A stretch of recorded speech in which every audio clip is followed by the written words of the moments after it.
بسم الله الرحمن الرحيم.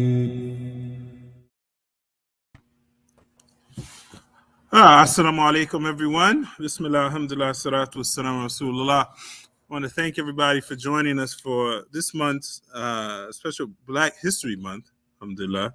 February is one of our favorite months. And have a discussion on the ethical and political definitions of blackness. Ethnic. Ethnic and political definitions in blackness. Inshallah. We're going to talk about ethical also, inshallah. We'll talk about some ethical things about blackness.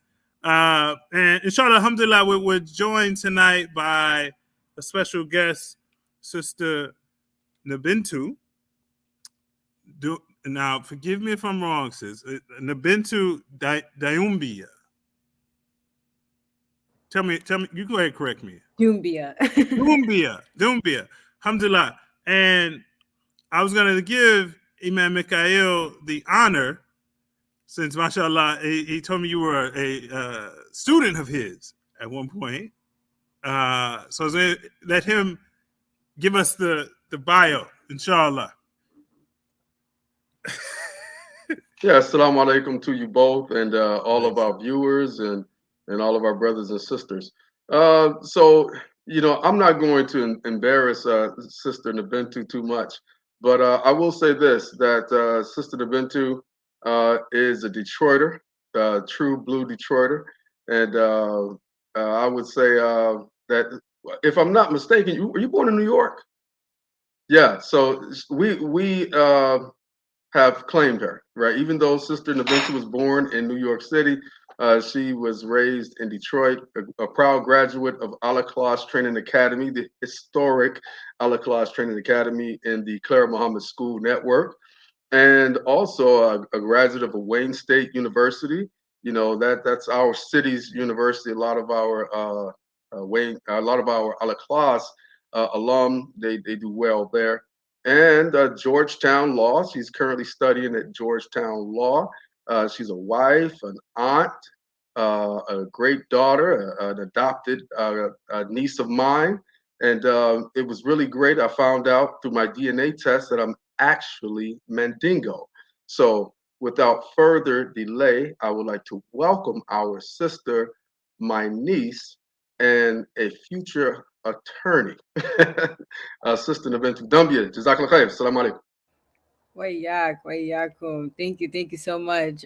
Such a big introduction. Inshallah, I'm able to live up to it throughout the night. No, thank you so much, Imam Mika'il. I'm really excited and looking forward to tonight's conversation, inshallah. So I wanted to start us off. I don't know if anybody has heard of the book Disintegration, the Splintering of Black America by Eugene Robinson. So I wanted to read a quote from the book, inshallah, and if we can work from here or we can move to something else. All right, so he says, there was a time when there was an agreed upon black leaders, when there was agreed upon black agenda, when we could talk confidently about the state of Black America, but not anymore. Wanted to get you all's thoughts on that.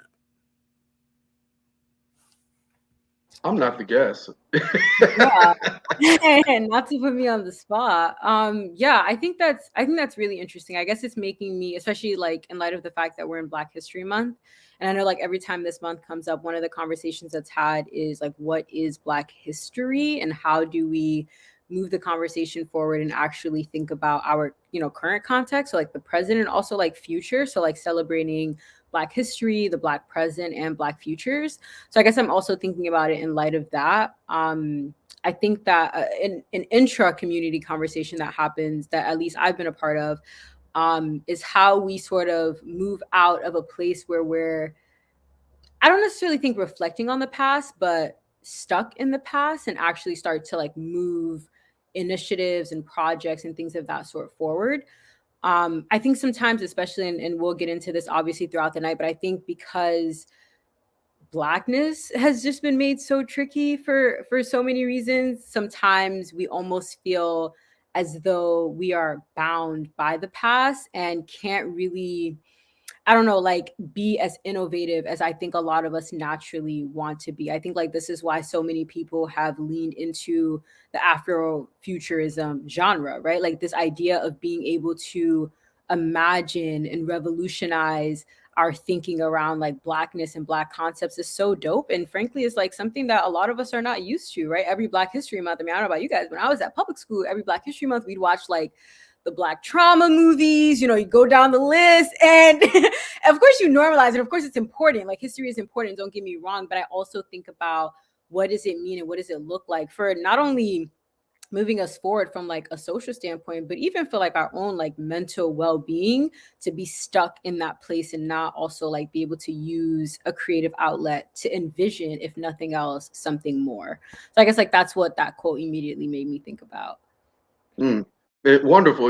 And also, you know, it's like what you're saying is so important and so real, because like our history began with the whip. You know, you know, it's just like, you know, welcome to Black History. Well, you know, I mean, so what you're saying is absolutely correct about, and I like how you reference Afrofuturism for all of our creatives out there.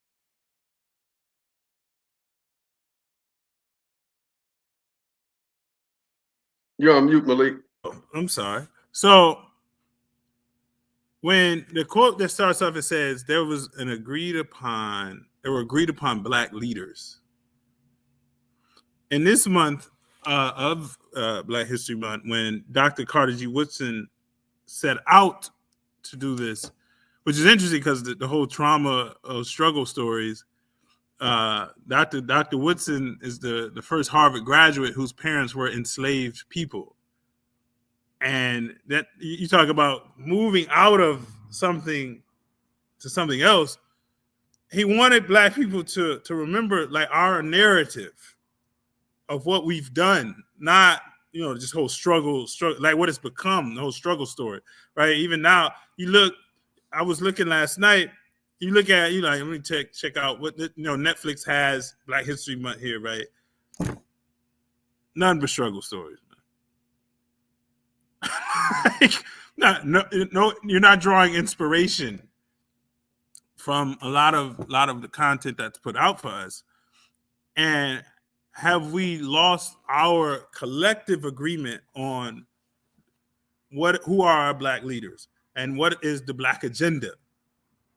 Do we even have a conversation about a Black agenda? Yeah, I think sometimes some of the difficulty that I experience with this, as it pertains to not the idea of a Black agenda, but I think a Black agenda or the Black agenda, or even I think as it pertains to Black leaders, is I think the Black community is the only community that's tasked with doing something like that.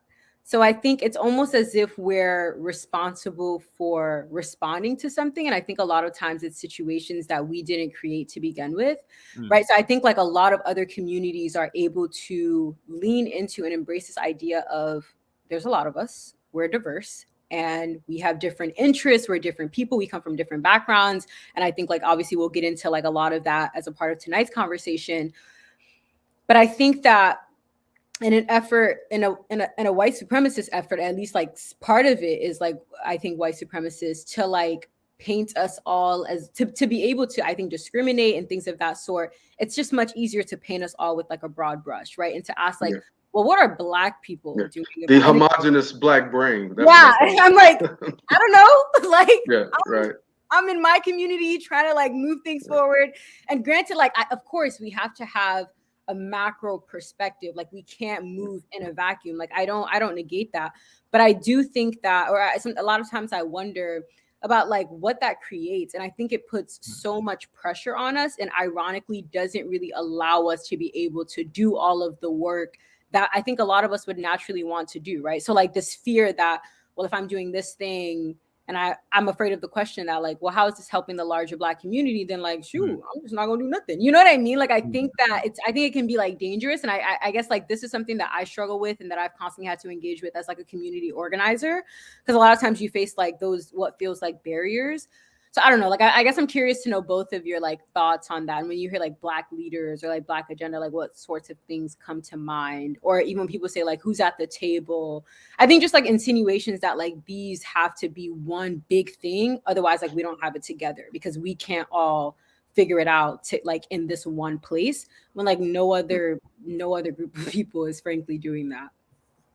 And you're absolutely right. It's unjust. Actually, it is, a disservice to, our thinkers, our scholars, our creators, our religious leaders. It's a disservice. Sometimes people ask, why do Black people need leaders when nobody else has leaders, right? And Nas, one of his songs, he lays out cleanly that anecdote. But my reply to that is everyone else does have leaders. It's just because of systemic racism, it's that paternalism box, right? That you sort of alluding to. They put us in like, you have to do this, right? These are going to be your leaders, and this is how you're going to do it. Here are the rules to the game. Now play the rules how we said play the game, right? Well, actually, if you particularly follow or invest in a political party, white people take government officials. They have that privilege to actually feel confident that these police officers, that these government officials who write policy, these political party leaders, those are their leaders. So in a sense, Black people, and this is the political, right, the political sphere of Blackness, in a sense, since we've been given, this term Black as a political identity, very much so in this country, then how do you empower yourselves politically by that? How do you and here's one of the key things we have to get at. How do we actually start to become those leaders in those different spheres of those pools of power that we need? How do we do that? Yeah, I think that's super real. I guess I think it's also just making me think about, I guess, like all of the things that kind of come together in order to even make something like this possible. And so I think like, yeah, I don't know. Like I'm still reflecting on this, but like I really resonated with like a lot of what you shared, Imam Mika'il. All right. So I want to. Oh, wait a minute. Sorry about that. So I want to read something else here. I want to get you all's opinion on. But it's so he says that disintegration isn't something Black America likes to talk about, but it's right there, documented in census data, economic reports, housing patterns, and a wealth of other evidence just begging for honest analysis. And it's right there in our daily lives. If we allow ourselves to notice, instead of one Black America, now there are four. There are four Black Americas, he says. He listed them? Yeah. A mainstream middle class majority with full ownership stake in the American society. A large abandoned minority with less hope of escaping poverty and dysfunction than at any time since Reconstruction's crushing. A small transcendent elite with such enormous wealth, power, and influence that even white folks have to genuflect. Two newly emergent groups, individuals of mixed race heritage and communities of recent Black immigrants that make us wonder what, quote unquote, Black is even supposed to mean.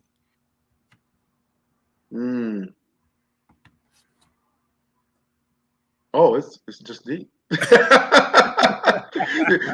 So I kind of chipped on it a little bit, but Sister Nabintou, her parents, I love them dearly, friends of mine, they're West African immigrants, right? And she has a whole deep story that we could talk about we could have a whole other show based upon some of these experiences, dealing with immigration and dealing with a specific type of anti-Blackness that comes that is dealing with xenophobia, right? But I'm really digging what he's talking about, the disintegration. I like to hear what Nabintou thinks about that. Yeah, I mean, I guess that's why we're all here tonight. This is the I think this is really interesting. And actually, I mean, I guess before I like really jump into it and like think about this in the context of my own personal experiences, I think I really appreciate even the ability to articulate that, right? Because I think it sort of goes back to like the previous point that I was making, this idea that, oh, we're all together and like all in this one box. And I mean, the reality is that like as Black people, like we're not living like that, you know. Like sometimes I hear Jay-Z say stuff and I'm like, And who does, right? Like you said, literally no that's one, unfair. right? That's And unfair. no one anyone expected to live like that except for us, you know. So I don't know, like it's why someone will use a Kanye or like a Jay-Z quote, maybe even Booker T, to be like, well, these Black people think this, and I'm like, and I what about Obama? like, I'm like, I don't agree with them. I don't know what you want me to tell you. The fact that they're Black does not matter in this context, right?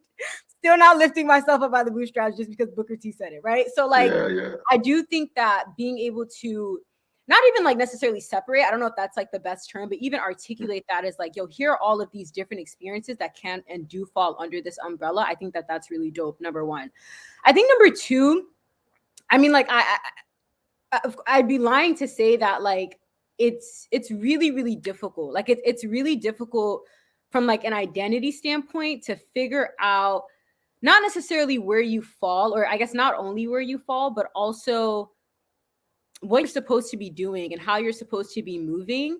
So I know like for me personally, as you know, I'm first gen, just like Imam Mika'il said, both of my parents immigrated from Cote d'Ivoire, West Africa. And I am Black and I live a Black experience here in the States. You know, I grew up in Detroit, Michigan, but I would be lying to myself. And I have this like conversation, argument with my cousins all the time. And they're probably like watching this live, like this is her beating this dead horse. But I have this conversation with them all the time about how we need to be like honest with ourselves about how our experiences are different than like other Black experiences. And that is okay. And I think that a lot of times, I think sometimes we fall into this in terms of like, because to the prior point, it might sound like I'm saying, oh, society is doing all this stuff, forcing us to figure this out. But I think that happens within our communities all the time, right? We are a lot of times like, this causes so much division. Why do we always want to be divided? Like me talking about the privilege of an Afro-Arab, that's not me trying to cause division. That's just me being honest about like certain privileges come with that, you know? And I think similarly, if we're talking about certain privileges that come with being first gen, that come from like, being from an immigrant background, then I think that that's a reality that we need to talk about. And equally, I think that being able to do that allows us to have these really difficult conversations. So for me, an example of that is the xenophobia that you stated, right? I think like, unsurprisingly, Black people are used as a political tool across the board. And this is something that I've experienced personally, even like as of recently in law school. I could be sitting in a law class and someone will literally try to use like unemployment rates of like Black Americans to talk about how like, yeah, well, like this is the issue with like immigrants. And I'm sitting here as a Black immigrant, like, wait. Like, you're not going to try to, you know what I mean? And you're not going to try to just throw this out here, you as like a white man of all people, and then we can't like talk about this more. I think that that's really dangerous. So I guess those are like just my initial thoughts, and I want to like make space and hear both of your thoughts as well. But I think for me, I'm initially just like, I think like happy that we're finally getting to a place where we can actually talk about these things in a way that like we probably should have been talking about them to begin with. This idea that like, a lot of us are living different experiences, and for us to act like that's not the case is actually more dangerous, because that's necessarily going to lead to erasure. And I think in my experience, from what I know, Black Americans will be the ones to experience most of that erasure. I think at least like that's my perspective. Yeah, I'm glad you mentioned that because when we went to Senegal, my family, we stayed a month in Senegal, and I was telling everybody, I said, okay, we don't speak the language, right?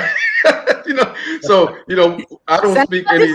Today, I just want to drop that in. Yeah, I speak a little Mandinka, a little Wolof, right? But the point is what you talked about is that some of us inside of this experience of Blackness in a contemporary sense, right? We see the same stuff, right? You get pulled over by the police, of course, they're not going to say, are you from Cote d'Ivoire? No. I mean, you're gonna be Black, right? But at the same time, you know what I mean. your immigrant status, how they were doing, pulling people over and asking to see their, green card, pulling people over and even deporting them. Right. So I think that as, Black people that descend from the enslaved Africans, we have to empathize. And it's not a zero-sum game. And I'm glad we're having this honest discussion, because sometimes people try to compete in the oppression Olympics.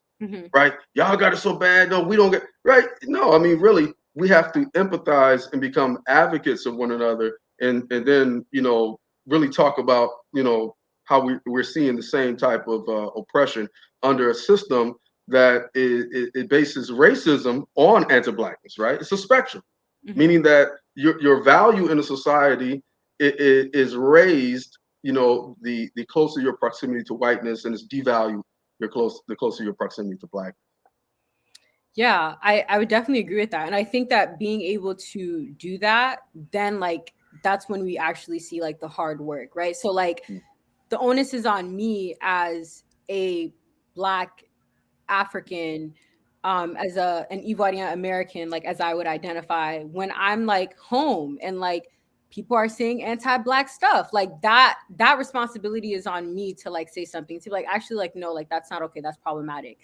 The onus is on like my fellow Black Americans, so like African Americans, like descendants of enslaved Africans, to be able to like speak about like, well, like actually like Black immigrants are deported at much higher rates because of the same racism that like we're experiencing here, so I think like there's so much like overlap, unsurprisingly, in these oppressions, and which makes sense because it's like systemic. And I think that as opposed to shying away from those differences, I think it's important to like lean into them, because then it makes us realize like the work that we need to be able to do. And I think sometimes that is why, like, it's kind of uncomfortable to say out loud, but I do think that that's sometimes why we're like, no, not really, I don't want to get into that. And I'm like, because it will force you to have to do some of the work at home. Like, I know what's said in my community about Black Americans, and every African can probably relate to this. And I don't know what other people say about immigrants, but I'm sure that it's colorful sometimes, right? Like that surprised me. Well, one thing, as soon as I got back from Senegal, I was speaking to someone old enough to be my father, someone and I was like, yeah, Africa, West Africa, blah blah blah, and he asked me, did people have clothes on and all that types of silly stuff. Now we've heard it, right? It's because that's the way that, when you are educated under a premise of white supremacy, and that's what the whole burn book ban is about. That's what banning CRT. And sadly we have some Muslim academics that are jumping on the MAGA bandwagon. They're thinking they're going to have tickets in white heaven, but that's a whole different discussion. You know what I mean? You can promote conservative family values without jumping on the MAGA bandwagon, but that's a whole different discussion. Point I'm making is that, here's someone born in the 60s and 50s that still has a negative opinion of Africa and has never been to Africa. Right. But, if you talk about the Middle East or somewhere like that, they're ready to go over there, and love it, and live. And those are the Muslim lands, not knowing that Africa is a 70% Muslim continent. You know what I mean? Not even willing to engage the history or even try to imagine, or rationalize that there's authentic, great African civilizations and Islamic scholarship, that has existed, before people even start writing. But that's my rant.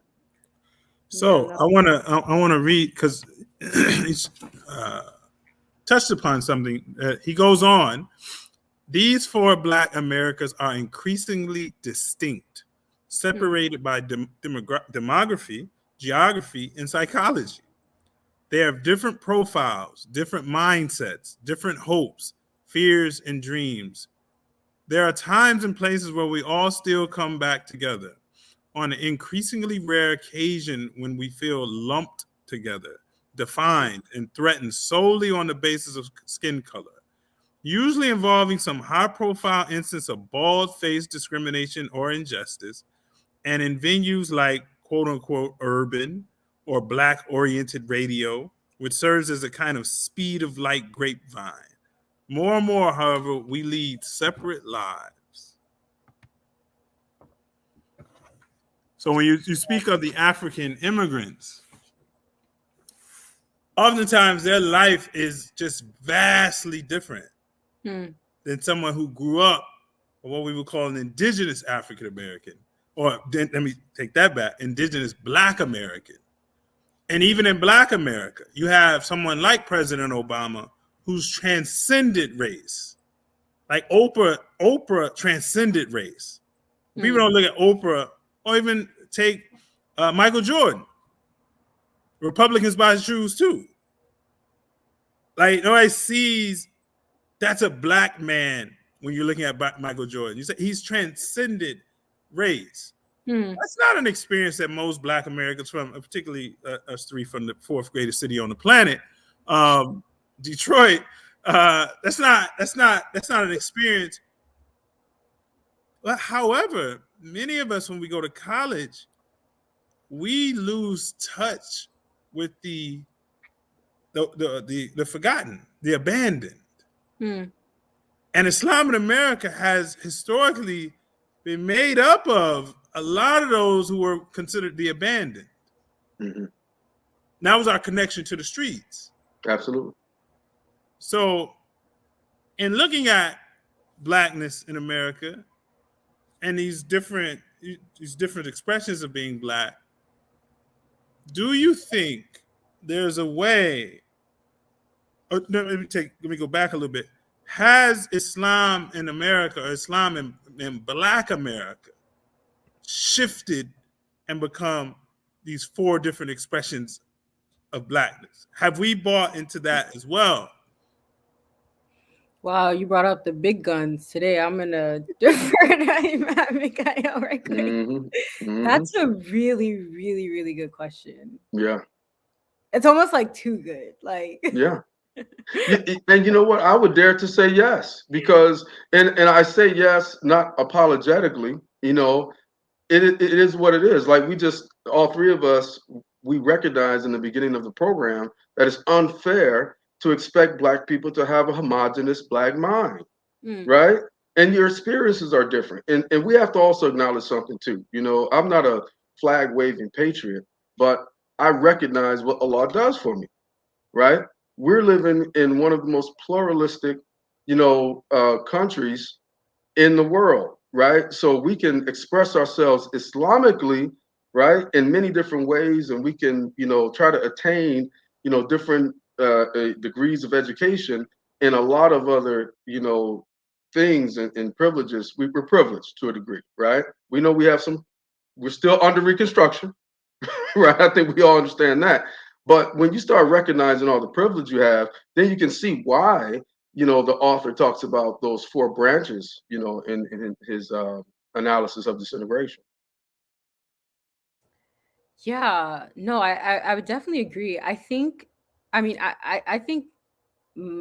my answer is yes as well, right? I think a lot of people are uncomfortable by this idea initially, like hearing it. And obviously it's because we're also afraid of, I don't think it's necessarily being afraid of like not having like the homogenous Muslim identity, but I think just like, like getting into the realm of like bid'ah, like innovation and things like that. So a lot of times people are always like, no, what was that? What's that? I don't know what that is, and so like, I mean, even me, like sometimes, culturally, I'm like, okay, we do that. What's that? Where is that from?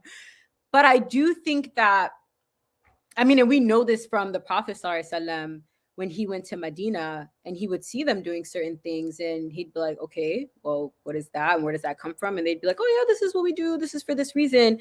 And we know on several accounts that there's certain things he saw them doing and he didn't say anything. Like he allowed them to do that. And I think that is one of the greatest indications that like the idea is not, and this is a dead horse that many of us and Black Muslims in particular have beat, that like the idea isn't to separate our culture from like our like religious traditions. And I think ironically, a lot of times the people who try to task us with doing that are people who don't have to make that separation, because like, it's already like there's already so many like Arabized norm traditions.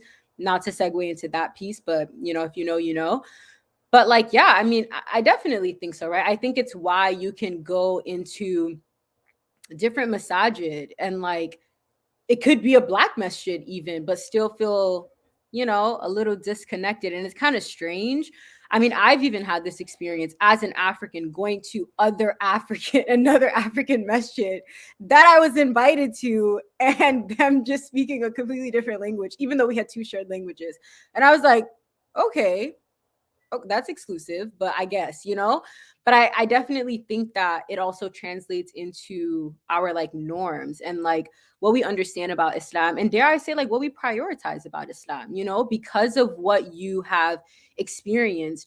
And I think like this is why that whole like single identity piece is so dangerous, right? It's so dangerous for you to have the audacity to go into an indigenous Black American masjid and tell them that like their prioritization of things within the religion that maybe speak to resistance or other things is like not, because that's not, maybe for you, that's not what you need to prioritize. And you're able to prioritize other elements. Number one, because like that might be the tradition that your parents came over with, but also number two, like that's just not something that you're even thinking about for whatever reason. And that's a privilege, right? So, I mean, yeah, those are like the things that come to mind. That was a really, really good question. I'm still like sitting with it. But yeah, curious, and I'll like throw it back to. Yeah, that's some heavy stuff. That's heavy stuff though.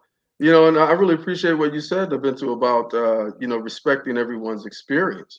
And that's really when we talk about al-Islam, al-Islam, I always tell people, and you probably heard me say this hundreds of times in the classroom, that al-Islam, it truly proves through the Quran and the teachings of the Prophet ﷺ that Allah has created everybody and is considering everybody, right? So, Islam does not erase your cultural identity. If anything, it purifies it and amplifies the good of it, and allows us to be who we are. So that is great stuff. Great stuff. So I'm gonna read. This is the last section I'm gonna read because this will probably carry us for the rest of the program. Okay, so he says, and where these distinct nations, quote unquote, rub up against one another, there are sparks. The mainstream tend to doubt the authenticity of the emergent, but they're usually too polite or too politically correct to say out loud. The abandoned accuse the emergent, the immigrant segment, at least of moving into abandoned neighborhoods and using the locals as mere stepping stones. The immigrant emergent, with their intact families and long-range mindset, ridicule the abandoned for being their own worst enemies. I just wanted to stop here. That's not the end, but I wanted to stop here. That's heavy. You have to send me that, please. Send me that link. So I like that. And has this affected us? The expression of Islam we have. You see our heads just going like this, right? The emergent now critique the abandoned and say, I can come here with nothing and move ahead of you. How is that possible? And what has that done to us? And what does that do to the Islam that we find, Imam Mika'il, we're both converts, that we found life-giving? Have we bought into that and say, man, yeah, what is wrong with these people, man? These people don't want to hear Islam. You know what I mean? Have we all kind of embraced that? Not individually, but I'll defer to Nabintou, because Nabintou has heard me talk about these topics. Go ahead, Bintou. Bismillah. Wait. Not even Mika'il deferring a question. That's for him. And you are the guest. You are our guest. Yeah, I think the first time that I've ever really thought critically about this, and you're right, Imam Mika'il, was like through a lot of conversations that we've had, is through the concept of like family units and like what that mean and how that exists and what those dynamics even look like.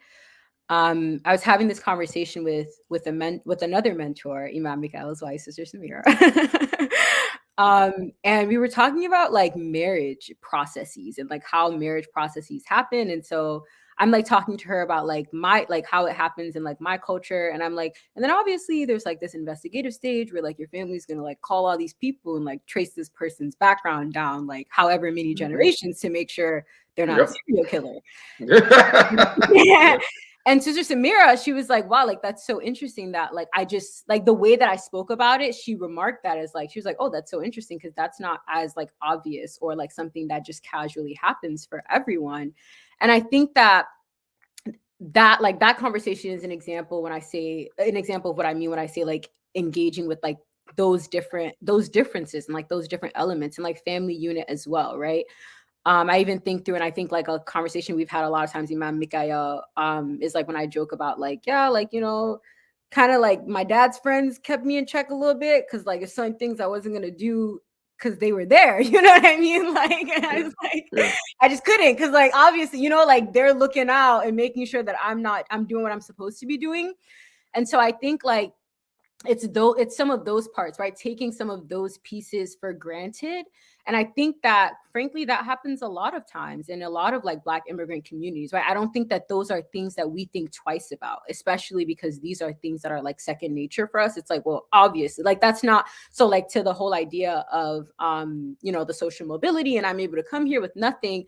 I don't like that's not what's being factored in. It's I'm able to come here with nothing specifically from like a monetary standpoint, right? And like, and of course, even though people are immigrating at different times, even being able to have that base and to be able to have some sort of drive to come together and to really just like make something beautiful happen. I think like those are examples of things that we take for granted. The immediate example that comes to mind is like a recent tragedy that actually happened here in the New York community. I'm not sure if like the two of you have probably heard about it as well. The fire that happened in the Bronx. And Allah have mercy. This fire happened in like the building where it happened in. There was like a New York Times article, really excellent article. I can like drop a link afterwards that was written, and it was written on the man who he since passed away, Allah yarham, but who is suspected as having been one of the first, if not the first, Gambians who immigrated to the States to live in that building. And the story goes that every time someone would come over from the Gambia and he'd like hear about them, he'd be like, yo, like come into this building or like, you know, live in my house. And like, and I hear stories of even like my mom, like when she tells us like stories of like being in New York and like, I mean, like the stereotypical like New York apartment is like one bedroom, you don't really got enough space, but you're paying too much money for it. And she's like, yeah, I'd get out, I'd be like carrying my kids and like one of your dad's friends is like tucked in the corner, I'm hopping over here. I'm like, why? And she's like, yeah, she's like, what do you mean why? He just came from back home and he needed a place to stay, so he stayed with us, you know? So I think like that's like immediately what comes to mind is like those cultural pieces that do exist that people are able to take for granted and reduce that social mobility to an economic thing when in fact there's so many components that go into that beyond just economics. Oh, sweet. You know, and what you touched on, Bintou. So your family, were they living in BX? Yeah, BX. Now, and it's funny, you know. We're in the Bronx. And may Allah have mercy on all those people, and we believe they're martyrs, inshallah, who died in the fire. But no offense to my BX people, you know, who are listening. But when we went to New York, I said, I'm not going in BX unless I know somebody. You're gonna get dragged after this. They're all gonna find you. They're gonna drag you. I said, I'm not going in BX. Yeah, but the brother, one of our uncles, Sangari, he said, let him know next time I'm in the area. But anyway, you mentioned something about what Allah subhanahu wa ta'ala, a lot of times this is the default ayah in sort of the Hujurat when we talk about racism and everything. But you know what I'm talking about, where Allah says he's made us of different tribes and communities, right? The Sha'ab, right? And the Qabila, right? This is something that we must acknowledge, you know, that tribal identity, you know, and this is why I always encourage African Americans of course, you're not going to become something other than what you are, right? You're not going to put on the robes of a West African and automatically be accepted as a West African and all that. Let's be real. But what you can do is like what you said, Bintu, is connect with your brothers and sisters around those things we have in common. The blackness. Being in America, you are a black person, right? And for these, I'm just a Muslim black folks. Then we'll see you when we see you. We got to talk. You know what I mean? But connecting with diasporic Africans, right, and Africans from the children of enslaved Africans, right, and the people that have immigrated in the second, third generations. What we have to do is connect, and I've been saying that for a long time, and share information so that we can sort of, as black people here, that have been put in the stew, right, and disconnected from our tribal identity, so we can sort of press the refresh button, right, and start to understand those things that you and Samira talked about. Like, stop shaking the dice every time you want to get married, right? Stop worrying about some of your cousins, you know what I mean, that you have to keep bailing out. You know what I mean? How you worry about what they think all the time? Why you talk like that? Why you get beat up for being smart, right? That's a whole different discussion there, right? But certain things we have been made to think that are authentically black, but are sometimes toxic, right? And causing us to not form that tribal identity that we'll need to have an agenda and moving our people forward. And like you said, even something simple as marriage, right? It has to be some type of tribal agenda behind that. What is the objective? You know what I mean? Who are these people going to represent? Where are my grandchildren going to be? You know what I mean? Just some thoughts.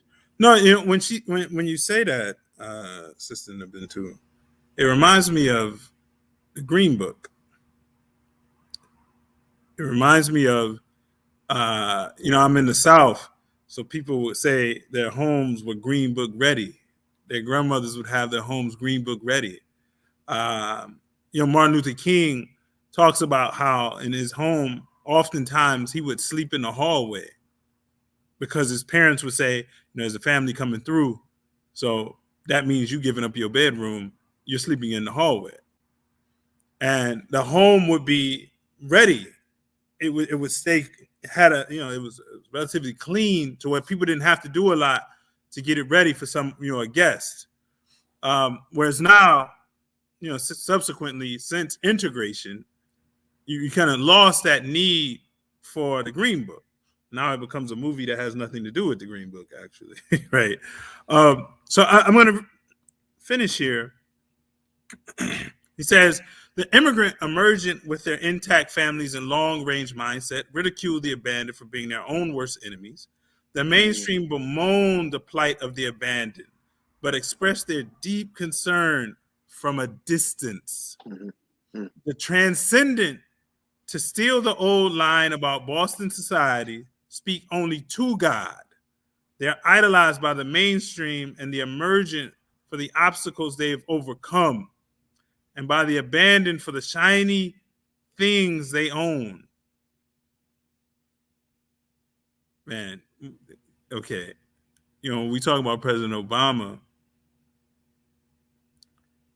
the story is often how he transcends.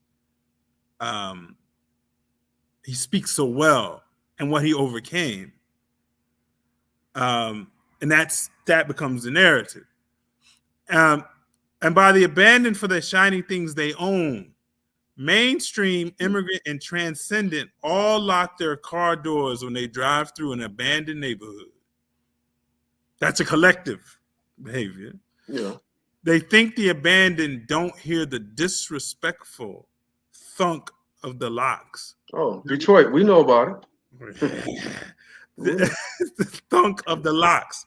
They're wrong. So I would ask, is there a difference between our brothers so African, now there's a big thing in looking at West African Islam and the expression of, how that plays in our own expression here in America.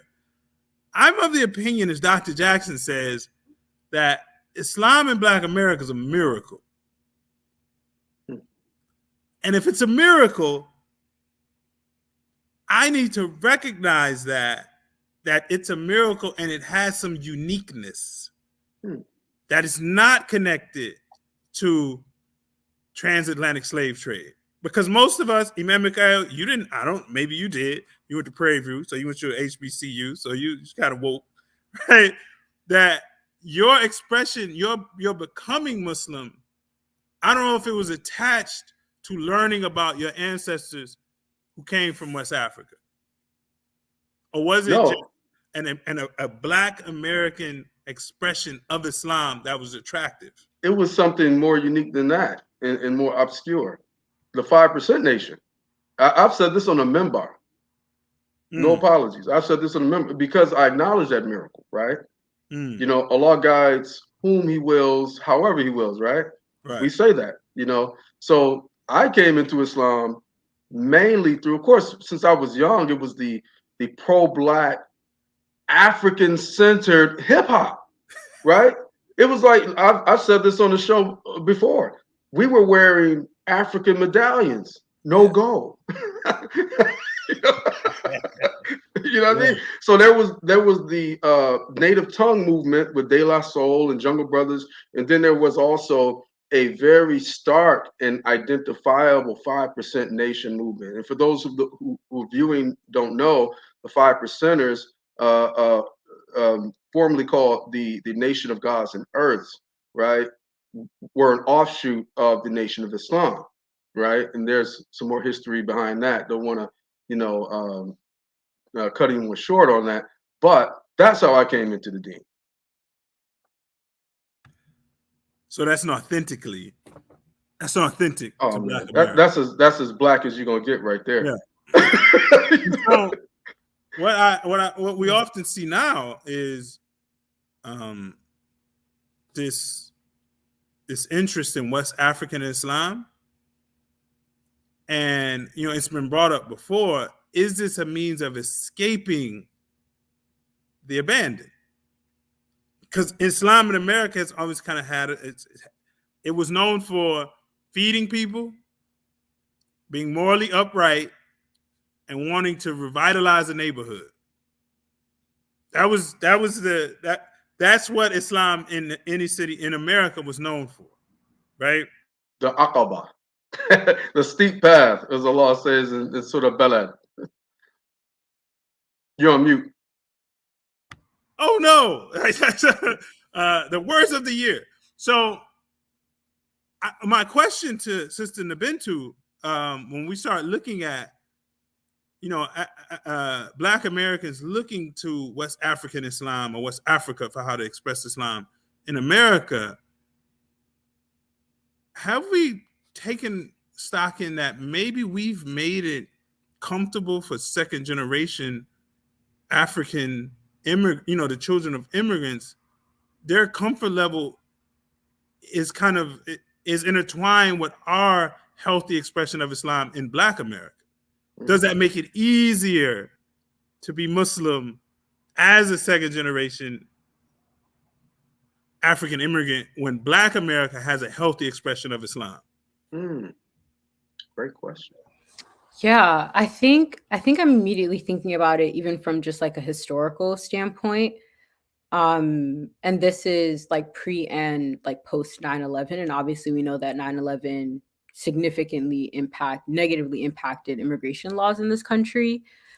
And yeah, like I'm thinking of not even only the West African specifically, but just like the immigrant inclination, understandably so, I would say, to like in panic to assimilate.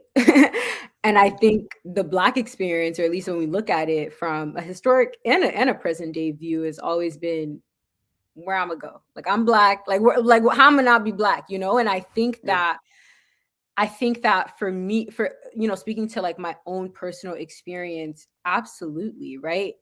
It is absolutely so informative to like my own experience to be able to look to another group of people, and that for starters, like I connect with and relate to, look like literally in so many ways, and just see like that pride in like who you are. I think like that for starters. And I think ironically enough, it's helped a lot of Africans, speaking to the West African experience in particular, use that same information, you know, and obviously not to speak in like generalizations here, but to a certain extent, use that same information to combat some of the bullying that like we were experiencing from our Black brethren, you know? Yeah. So like, you know, it's Speak on it. Yeah, you know, so I mean, like I have some like cousins, for example, who like, they're like, yeah, like what happened to African booty scratcher? Like what happened to that? You know? And so they're like, nah, it's cool. 3 seconds. No, but Vincent, no, you didn't say that. people out here getting in fights like every day, yo. I mean, like New York. I live in New York now, obviously. New York is rough. New York is rough because I talked to like even my husband I've talked to before, and he's like, "What do you mean? Like I was out here fighting every day. Like I don't know what you mean asking me." And I think about like my own experience where like I just wanted to completely separate myself from like my African identity, you know, like what my mom was wearing to parent teacher conference. I'm like, all right, sis, told you can't wear that. Like, what do you know? And so I think interestingly enough, like, yes, allowed like us to really like exist and live in like that Muslim identity, but I think also be able to use that to clap back to like some of the other stuff that we experienced and I think continue to experience on an intra-community level as well. Yeah. Hey, that's real though. You know, that's real because it goes back to what I was saying about the elders, you know, perception of Africa. You know, and another person said, no, I don't want to go. I don't want to go. You know, and of course I was patient with them and trying because I know that that's, you know, hundreds of years epigenetic trauma even, right? You know, that's a lot of stuff, right? And in the work that we do, organizing, you know, pastoral care, you know, you have to have patience. You have to empathize with people. You have to be ready and poised for these types of conversations, right? But what you're saying is right. You know, I remember, you know, even we have grown Muslims, you know, and I'll just say we have grown Black people, right? And all different types of Black. Grown people that are still getting on, yeah, and if you're listening, I'm talking about you, still getting on social media talking about light skin, dark skin. And then when you try to rationalize and still want to say the N word, right? But that's a whole different discussion. But they will try to rationalize the light skin, dark skin jokes. And when you're trying to say, okay, don't you see how you're playing into anti-Black racism? Can't you see how you're playing into, you know, this intra-community bigotry? Like, for instance, and I have this problem because when I came up, Nabintou, I came up, 48204 Detroit, and I wasn't dark enough. What you're saying is absolutely true. This is how racism is impacting the children. I wasn't dark enough to have people afraid of me. Now let's listen to that now. For our guests, our viewers, listen to that. I wasn't dark enough for people to be afraid of me, but I wasn't light enough to be considered cute. You wasn't I'll be sure light. No. Nah. No. That's deep. Right? Yeah. So we can just let that simmer right there. Right? And then come back to that. You know what I mean? But this is something that we deal with. You know, where we thought that the kids that were darker were more aggressive. We thought they could fight. And we thought that, and we still have people, grown-up people with la ilaha illallah, right, that will get on social media and still play into that light-skinned, dark-skinned stuff. This is how light-skinned dudes, shoot the ball. It's always some type of weak, feminine depiction, right? But not even that femininity is weak, but I'm saying this is what it is. It's like that's supposed to be weak, that's supposed to be feminine, right? And then if it's dark, it's supposed to be violent. Right, not even strong. Sometimes it's violent, right? And we have to just be honest about that. So I wanted to answer one of the questions here. Brother Rashid Shabazz says, "Assalamu alaikum. What's the source of reading?" The reading it's called Disintegration, the Splintering of Black America by Eugene Robinson, and I would recommend. It's a really good book, and particularly even for the Muslim community when we're talking about race, because even within Black America and how Black America has been, we have added more of an immigrant we have Black immigrants who come to America. That's pre-1965. That's not, the civil rights legislation comes down. You don't really have all this level of immigration coming where Blackness is now. What is that? What does it mean to be Black? And what does it mean to be, what we call indigenous, an indigenous Black American? What's that experience? And then someone was telling me the term that if your ancestors go back to slavery, to transatlantic slave trade, that even has a term, right? And you have Afro-Caribbeans, you have you have all of these different terms that are being introduced. But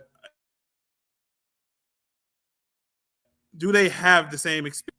Is where this kind of splintering comes in, and we do have the abandoned. And one thing I was reading. And Sister Nabintou, you can help me with this. African immigrants are the most educated group that immigrates to America, from what I understand. Is that correct?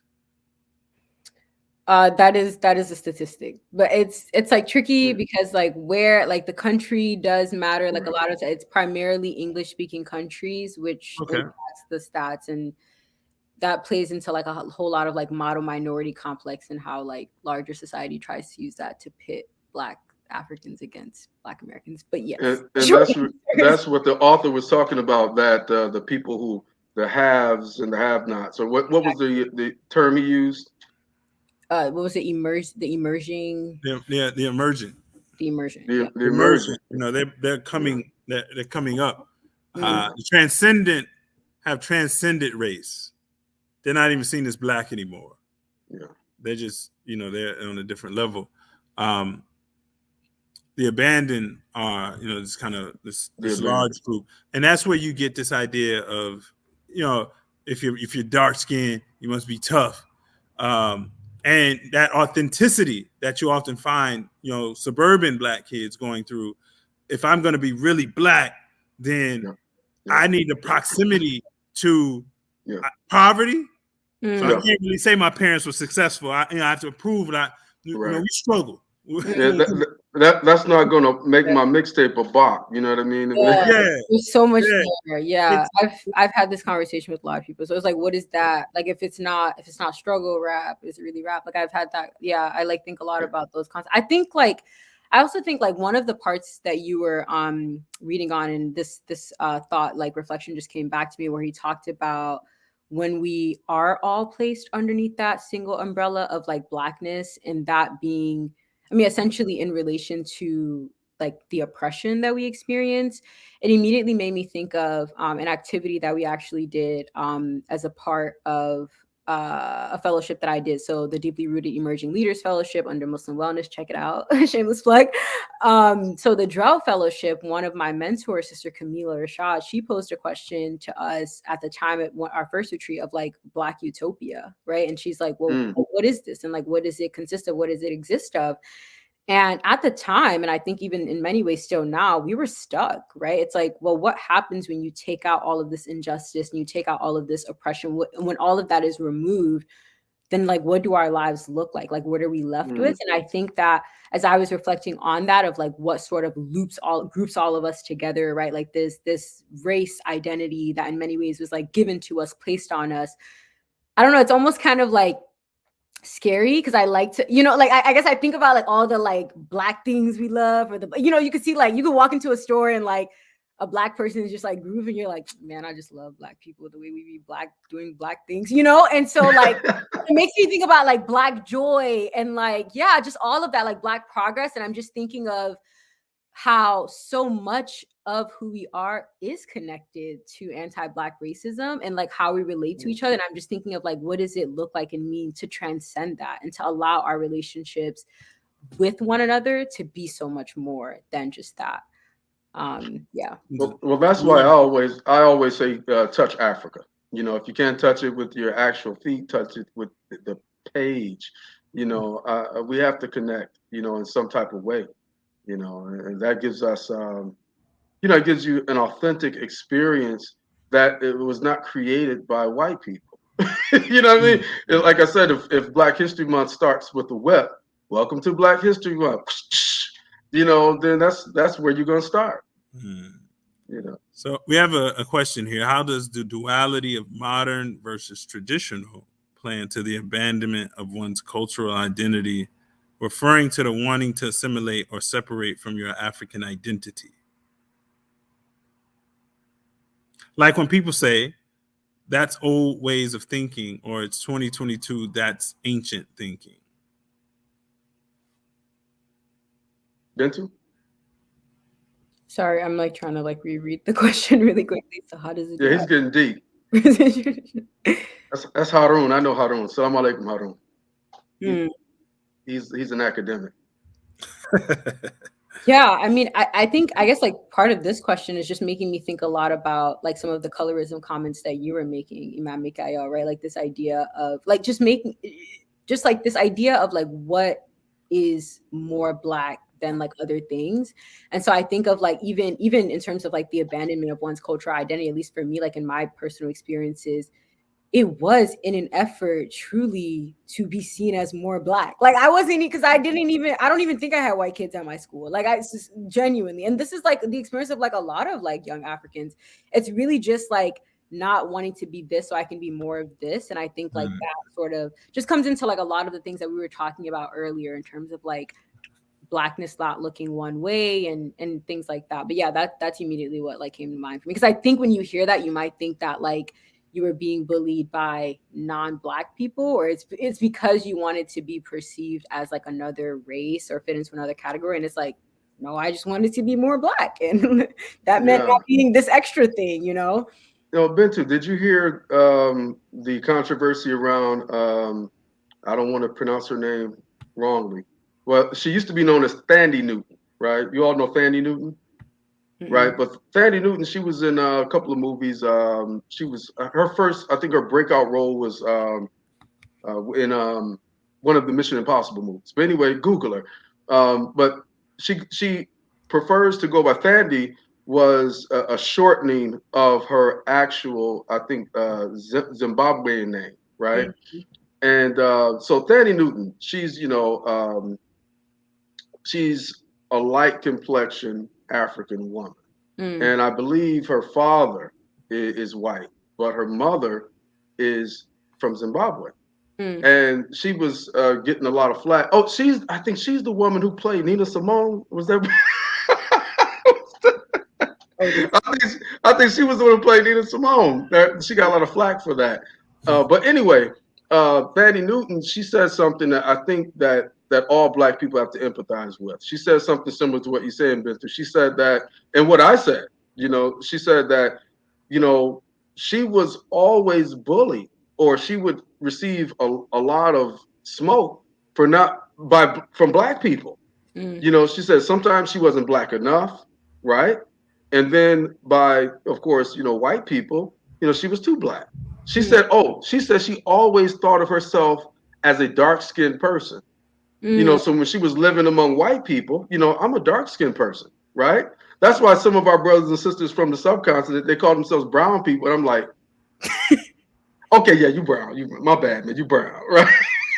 But we got to understand, you know what I mean, where people are coming from. And Thandie Newton, she said that she was always considering herself a dark person. And then when she tries to express herself as a dark person and take on dark roles of dark complexion people, then she gets some criticism for that. Yeah, it wasn't like interesting. That controversy, but interesting. And what Whoopi Goldberg said, that has some connotation in what we're talking about too.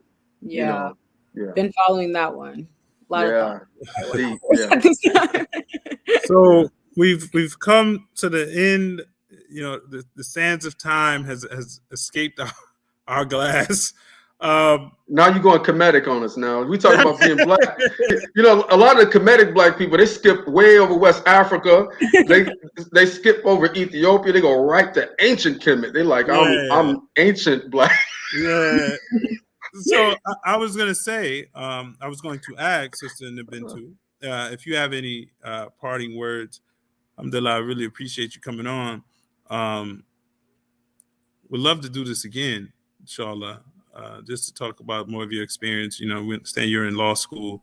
Like what's the motivation, things like we have to have you come back on. I'm sure if Imam Mika'il invites you on, that's an offer you can't refuse. So do you have any parting words?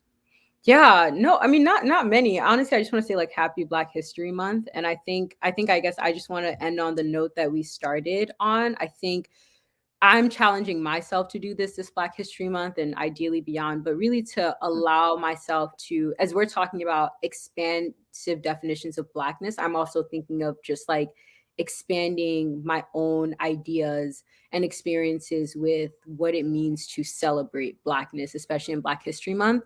So I think, of course, there's like a historical component that I think is extremely important and that we shouldn't overlook. Like, I don't think it should all be about like, well, what's happening right now and what's happening in the future.